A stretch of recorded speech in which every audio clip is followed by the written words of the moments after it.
All right, let's get right into it. In this explainer, we're going to explore the real signs of clinical depression.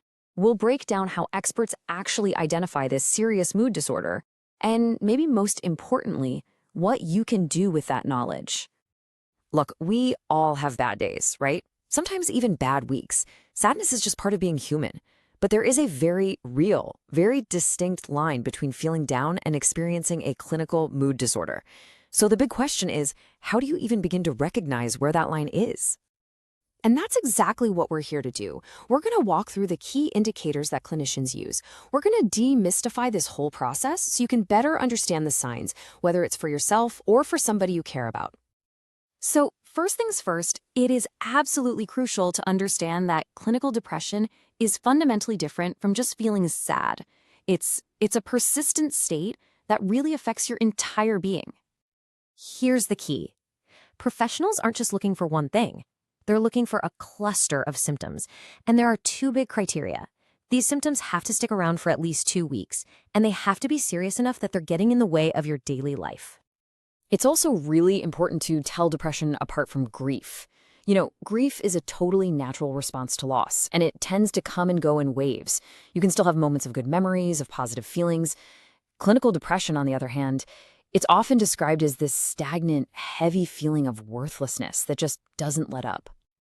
And what about stress? We all feel stressed. That's a given. But stress is a reaction to something specific, a crazy deadline, an argument, and usually when that trigger is gone, the stress starts to fade. Depression, well, it doesn't need a trigger. It's a constant low mood that can hang around no matter what's going on in your life. So we've separated it from some other common feelings. Now let's get into the specifics. What are the core signs that experts are actually trained to look for? Okay, here's one of the most telling signs, and it's a word you might hear clinicians use. It's called anhedonia. Basically, it's a complete loss of interest or pleasure. Think about your favorite hobbies, things that used to make you light up. With anhedonia, that joy is just gone. It's a kind of numbness, and it's a huge red flag. And beyond that feeling of numbness, there's a whole collection of other symptoms to look out for.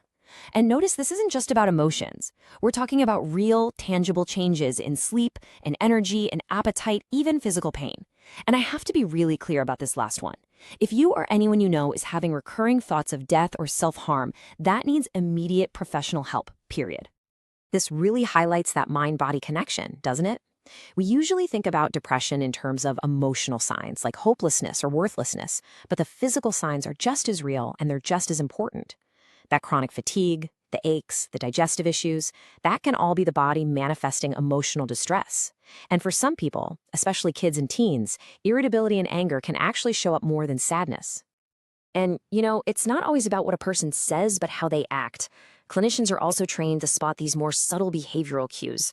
For some people, everything slows down, their movements, their speech. For others, it's the total opposite, this restless agitation, like they can't sit still, they're pacing, wringing their hands. Okay, so we've covered a ton of signs, but just recognizing them is only the first part of the puzzle. It's so important to understand why getting a professional diagnosis is really the only way forward. I absolutely love this metaphor. Think about it. You wouldn't trust a lifeguard who just took an online quiz, right? You need to know they can actually save someone in a real pool. A mental health diagnosis is the exact same. It takes a trained professional who can see all the little nuances in a person's behavior and history, right there in a clinical setting. And you can see the difference so clearly here. A real clinical evaluation involves multiple appointments, looking at your history, maybe even doing some lab work. Now compare that to a quick online screener. Look, those screeners can be a decent starting point, but they're just text. There's no physical component, and they can often get it wrong.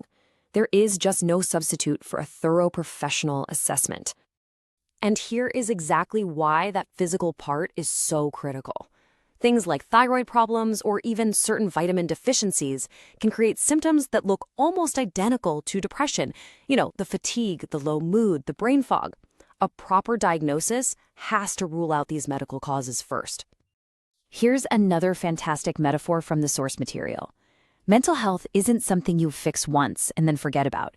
It's an ongoing process of checking in and making adjustments. Just like with the pool's chemistry, if the balance gets off, things can become unhealthy pretty fast. It really does require that continuous care. So, knowing all of this, what's the next move? This last section is all about taking action. The path forward is actually pretty clear and straightforward. Step 1. Talk to a professional. Get that physical exam to make sure nothing else is going on, and get a proper mental health screening. The big takeaway here is that early intervention makes a huge difference. The sooner you get support, the better the outlook for a faster recovery. Now, if you're looking for some more information, the source material points to some really excellent resources. Depression can make you feel incredibly alone, which is why understanding the power of connection is so vital. This can help you learn more about building up a support network. You know, another huge barrier that stops people from getting help is stigma, that fear of being judged or misunderstood. This resource, Understanding Mental Health Stigma, can really help break down those fears and make it easier to ask for help. And finally, while it's absolutely not a replacement for professional help, building healthy daily habits is crucial.